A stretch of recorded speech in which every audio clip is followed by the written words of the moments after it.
आखिर कैसे मालूम पड़ा कि कई सालों पहले धरती पर डायनासोर का राज हुआ करता था।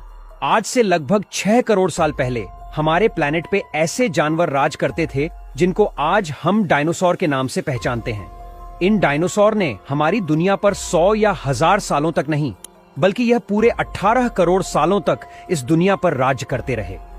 एक एस्टिमेट के मुताबिक जब जुरासिक पीरियड का दौर चल रहा था तो अर्थ पर 400 बिलियन से भी ज्यादा डायनासोर हुआ करते थे, यानी 40,000 करोड़ से भी ज्यादा। लेकिन अभी तक हमें कोई एक भी ऐसा डायनासोर का फॉसिल नहीं मिला जो बिल्कुल अपनी असली हालत में मौजूद हो, लेकिन अब शायद मिलने जा रहा था।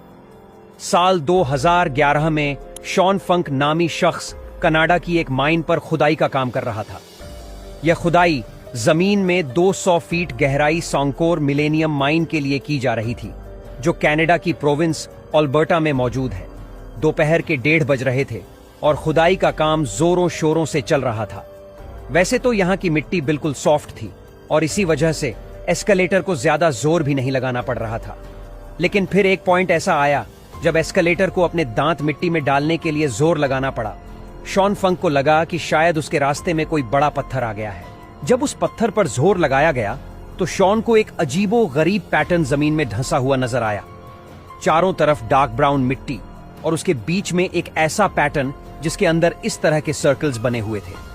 यह देखकर उसने अपने शिफ्ट सुपरवाइजर को बुलाया और फिर अगले कई घंटों के दौरान माइन पर मौजूद सारे लोग इस अजीब चीज को देखने के लिए इकट्ठे हो गए।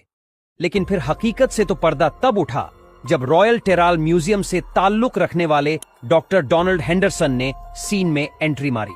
डॉक्टर डोनाल्ड हेंडरसन, जिनको प्री हिस्टोरिक फॉसिल्स का काफी ज्यादा एक्सपीरियंस है, वह देखते ही समझ गए कि यह कुछ और नहीं बल्कि यह किसी ऐसे जानवर का फॉसिल्स है जिसका आज से पहले किसी को भी अंदाजा नहीं था। लेकिन मिलने वाला यह फॉसिल भी प्लाजियोसाउरस का ही था या किसी और जानवर का। और सबसे बढ़कर यह कि आखिर वह दिखता कैसा था। यह सब जानने के लिए जरूरी था कि पहले इसको सही सलामत जमीन से बाहर निकाला जाए।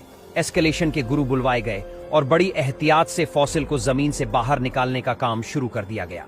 फॉसिल की सभी साइड से और ऊपर से मिट्टी हटा दी गई और अब बारी थी इसको जमीन से अलग करने की। नॉर्मली ऐसे काम के लिए इलेक्ट्रिक जैक हैमर का इस्तेमाल किया जाता है, लेकिन इससे फॉसिल को नुकसान पहुंचने का खतरा था। इसी वजह से एक्सपर्ट्स ने हाइड्रोवेकिंग टेक्नोलॉजी का इस्तेमाल करने का फैसला किया। हाइड्रोवेकिंग एक ऐसी टेक्नोलॉजी होती है जिसमें पानी की हाई प्रेशर गन से किसी भी चीज को काटा जाता है और साथ साथ इंडस्ट्रियल ग्रेड वैक्यूम से मिट्टी और पानी को शक कर लिया जाता है।